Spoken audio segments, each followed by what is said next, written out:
Era Diniz começou com os mesmos rituais de sempre. Um toque no gramado e oração antes de a bola rolar. Um hábito que eu tenho. Foram apenas 2 dias de treino. Estreia pelo Corinthians num jogo de Libertadores. Com tão pouco tempo, o foco estava mais em vencer do que implementar as ideias de jogo. E hoje a gente optou por um jogo mais simples, um jogo onde a gente jogaria dentro das condições do jogo. E a gente entende que é um treinador que trabalha de forma diferente, a gente está empolgado. E vencer na estreia era importante, já que o técnico está longe de ser unanimidade entre os torcedores. Se você fosse o dirigente do Corinthians, era a tua primeira escolha, Fernando Diniz? Não.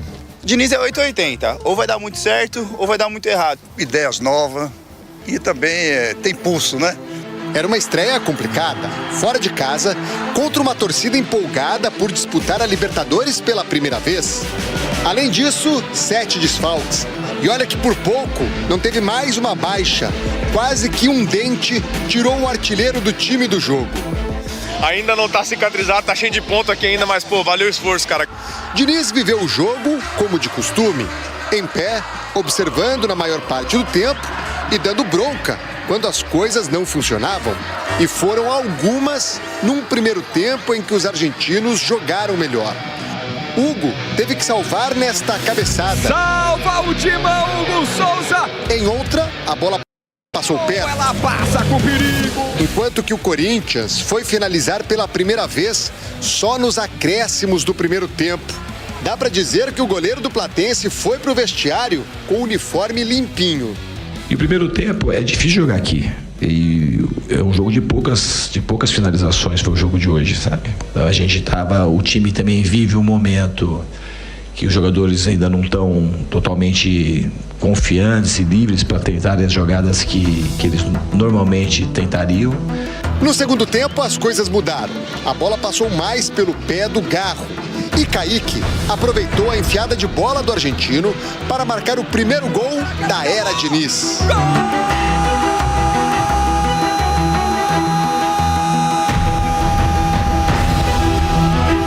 Muita festa do treinador e dos jogadores no banco de reservas.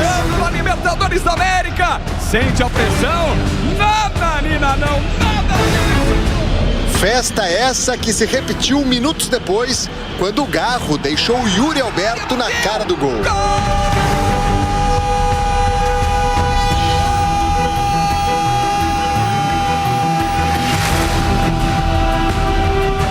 Tinha uma alegria muito grande poder estrear vencendo e quebrar essa sequência de derrotas que a equipe tinha. Hugo ainda fez mais uma boa defesa em outra cabeçada. No fim do jogo, o goleiro deu de presente as luvas para retribuir o carinho de um torcedor mirim. Escreveu uma homenagem aqui, ó. Pode ver o ataque que for, o gigante Itaquera tá aqui, o Hugo Souza. Aí me dá sua luva. Eu entreguei a luva para ele ali. Fim da sequência de 9 jogos sem vitória, o que alivia um pouco a pressão sobre o Corinthians. Agora, os próprios jogadores admitem que para essa crise entre torcida e time chegar ao fim, será preciso vencer o clássico de domingo contra o Palmeiras pelo Brasileirão. Pressão você tem todo o tempo aqui. A pressão você tem o tempo todo aqui. O clube representa milhões de torcedores. Você está em pressão no momento que coloca a camisa, que assina o contrato. Você está em pressão. Jogue com o Platense e mais ainda em um jogo contra o Palmeiras. Mas é um jogo que a gente vai encarar como tem que ser encarado, como um jogo decisivo, como uma final, como sempre é encarado quando joga Corinthians e Palmeiras. Agora, se o time ainda está longe de ter a cara do treinador, dá para dizer que o Diniz já começou a ter a cara do Corinthians. E vai Corinthians! Corinthians e Palmeiras, então, no fim de semana. Se for o Corinthians do segundo tempo em campo, vai ser bom. Mas, ó, a gente separou uma outra questão aqui desse jogo. Vários torcedores falaram a respeito, que foram as pausas para hidratação e deu pra gente ouvir o que o Fernando Diniz falou com a equipe. São 2 trechos. No primeiro ele fala com o pessoal do ataque e depois com a turma da defesa. Vamos escutar juntos. Não é pra ficar assim, ó, vocês estão um distante do outro. E onde vocês estiverem, a gente joga, aí joga o jogo. Não fica com esse, se ficar todo mundo na posição, vai ficar encaixando, vocês vão ficar perdendo a bola. Lembra que a gente fez no treino? Pode fazer. Você tem que pegar a bola e passar pra alguém. Se não tem, vai dar pro mundo a bola. Tá com a bola só. E se você der do jeito que dá, vai ficar marcando. Não tem necessidade. Pega, olha aqui, pega aqui. Se não tem passe aqui, dá uma acalmada, dá no Hugo, qualquer coisa, o Hugo tira, que os caras vão fazer assim. A bola vai pra lá, a gente tem mais chance de pegar a segunda bola, tá vendo? Legal, né? Aqui ele chamou o Gabriel Paulista, o zagueiro do Corinthians, conversou individualmente com ele, no outro ali, organizando a turma do ataque para trocar passes do jeito que o Fernando Diniz gosta de ver a equipe jogar. É uma brecha que a gente tem para estar junto ali com os jogadores, com o treinador. Bora aí, novidades made in André Hernan e Bruno Andrade, selo Fala Fonte. O Corinthians tem monitorado, e já não é de hoje, então podemos falar em interesse sim, mas vou muito mais na linha do monitoramento do Everton Cebolinha, que já era um nome muito bem visto com Dorival Júnior, ou seja, é o nome da estrutura, não vou falar que é o nome do Dorival, tampouco o nome do Fernando Diniz, mas é um nome muito bem avaliado pelo departamento de futebol, por questões táticas, por questões técnicas, por uma questão também de possível facilidade de negociação, e vou colocar depois aqui em cima da mesa 2 cenários, ou pelo menos os únicos 2 cenários possíveis para o Corinthians talvez avançar pela contratação do Everton Cebolinha, mas o ponto mais importante, fundamental, o Corinthians monitora com muita atenção o Everton Cebolinha, que hoje é reserva do Flamengo, não tem minutos como teve lá atrás no começo da temporada com o Felipe Luiz. O Cebolinha tem um contrato somente até dezembro desse ano, ou seja, a partir do meio do ano pode assinar um pré-contrato com quem bem entender.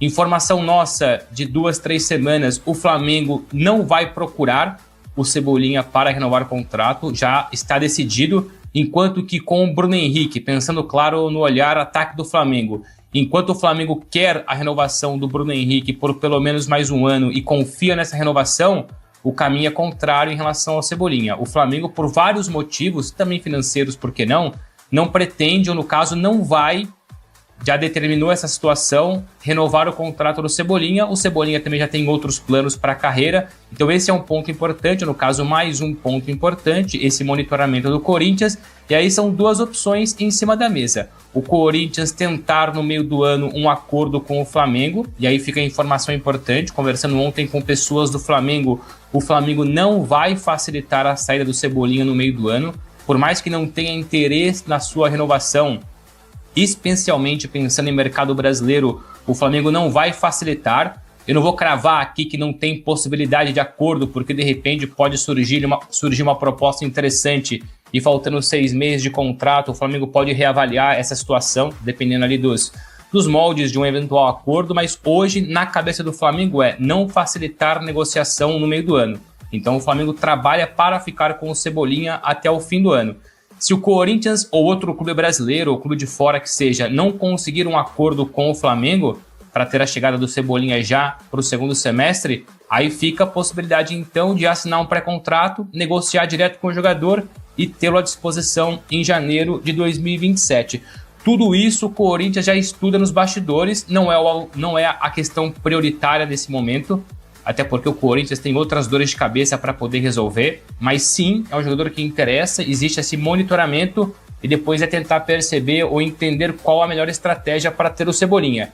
Que, para fechar aqui no meu combo de informações e passar por Hernan, se depender do staff do Cebolinha, a prioridade, ou pelo menos a preferência, é voltar ao mercado do estrangeiro.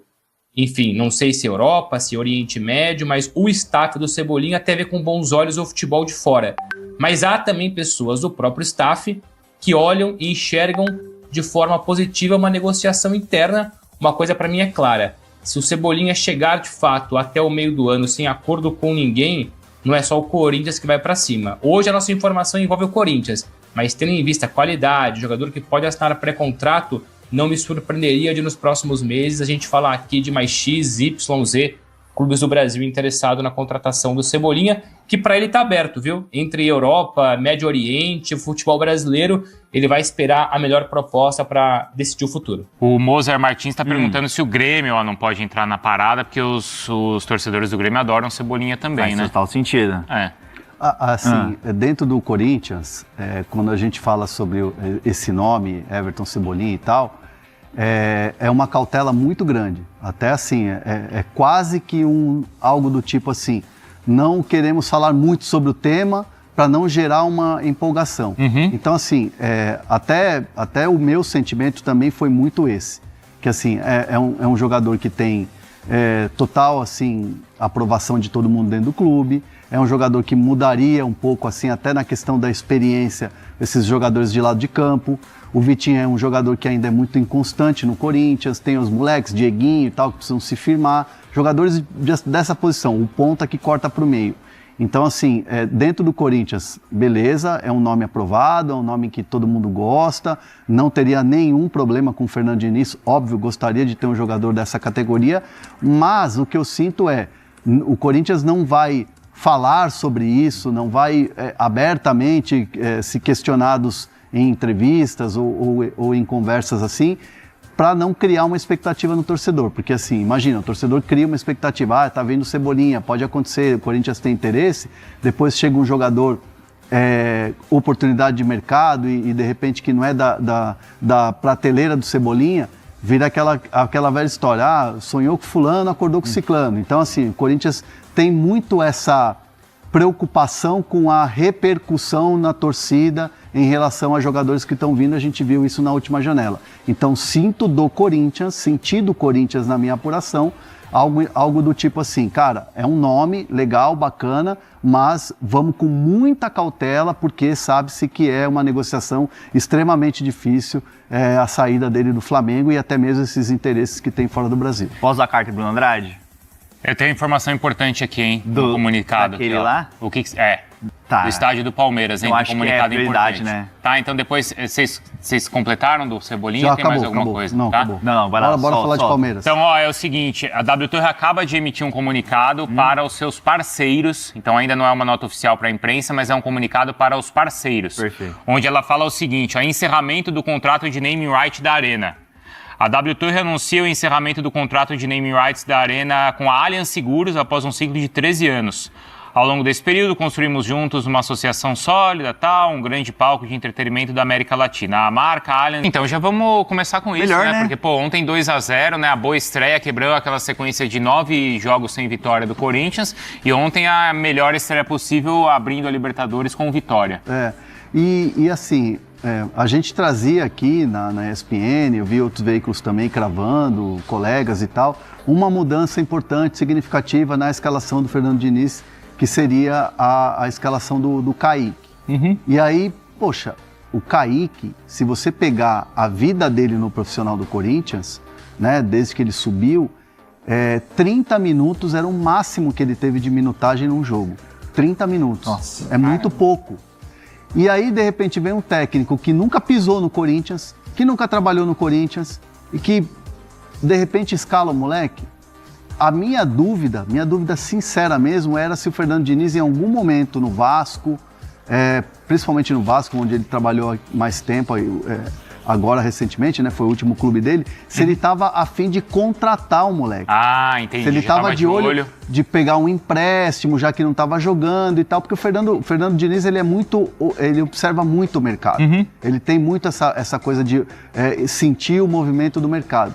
E aí o que me disseram foi, não, o Diniz nunca tentou contratar, o Diniz nunca tentou tirar ele do Corinthians, mas o Diniz é um cara muito atento a esses moleques que estão surgindo.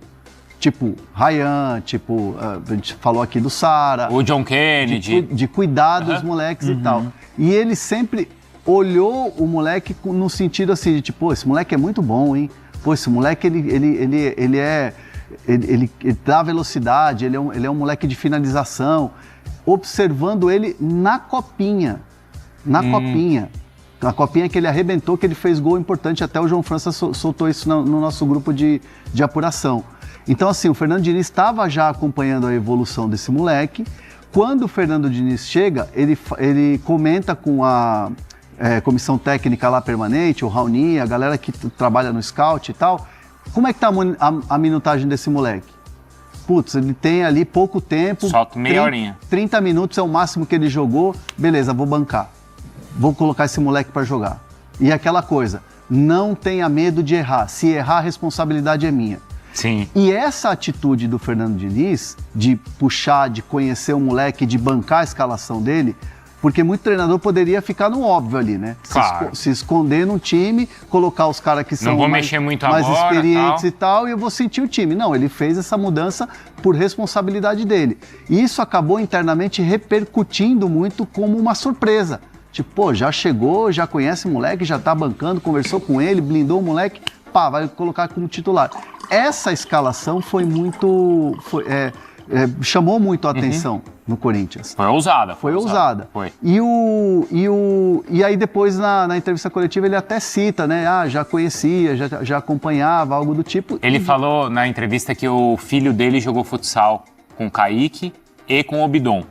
Falou, conheci esses moleques desde cedo, porque meu filho, quando jogava futsal, eles jogaram juntos. Acho que ali na Zona Leste mesmo. Ele falou o nome do clube, na Penha, né? Ele falou isso, algo nesse sentido. Então ele já vinha observando, como sempre observou, jovens de outro time. Mas me surpreende. Para mim, era certo. E assim, pensei nisso como uma experiência que eu tenho de negociação, de observação, de mercado e tal. Eu tinha certeza que o Diniz iria tentar contratar para algum outro clube ou pro próprio Vasco e tal. Mas não, me surpreendeu também a forma como se desenrolou tudo isso. E deu certo mesmo, né? Dá certo. Posso fazer um contraponto, não? Claro. O filho do Diniz, ele joga na Universidade de Medicina. Ah, é? É bom de bola, falam. Muito bom de bola. Ele joga no salão ou no campo? É campo. No campo? Campo. Fala, Bruno.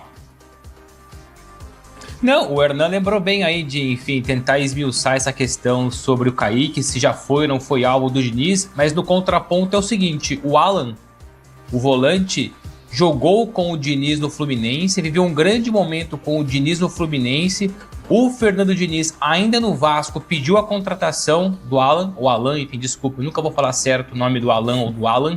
O Flamengo dificultou a negociação, mas facilitou com o Corinthians, e ontem ele foi reserva. Entrou no fim do jogo, é bem verdade, mas é isso, né? Um jogador que ele conhece muito bem, que ele pediu pro Vasco, ele por questões de dinâmica de equipe, achou por bem colocar na reserva e não ser titular ontem contra o Platense. Mas assim, é porque tem óbvio que ele gosta do Alan primeiro, o Alan vem de uma situação que não foi legal. Sim. Assim, você bancar um cara no time titular, depois de uma multa, que o Corinthians, né, vai estabelecer essa multa pro Alan, pegou mal com a torcida, o time praticamente ali ficou com, né, um a menos e estava sendo massacrado pelo Fluminense, então deu uma queimada.